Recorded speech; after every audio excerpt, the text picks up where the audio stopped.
আসসালামু আলাইকুম রহমতুল্লাহ। আসসালামু আলাইকুম। আলহামদুলিল্লাহ ব্যাহকে লা ইলাহা ইল্লাল্লাহ। সবাই দাঁড়িয়ে গেছে, এখন সুন্নাত পড়বে। 4 রেখাত 6 রেখাত সুন্নাত চালাচ্ছে। হুজুর, ধর্ম কি আপনার বাপের সম্পত্তি? হুজুর কিভাবে জাতিকে এভাবে প্রতারণা দেয়?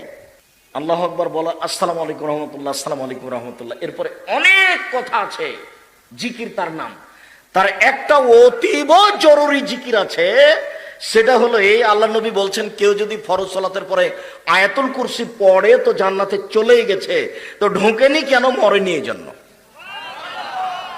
এত বড় সুযোগ এই প্রতারক হুজুর দেয় না। আসসালামু আলাইকুম রহমতুল্লাহ। আসসালামু আলাইকুম। আলহামদুলিল্লাহ ব্যাহকে লা ইলাহা ইল্লাল্লাহ। সবাই দাঁড়িয়ে গেছে, এখন সুন্নাত পড়বে। 4 রেখাত 6 রেখাত সুন্নাত চালাচ্ছে। হুজুর, ধর্ম কি আপনার বাপের সম্পত্তি? ধর্ম কি পৈতৃক সম্পত্তি? প্রত্যেকটা হাদিস গ্রন্থে সালামের পরে জিকির আছে।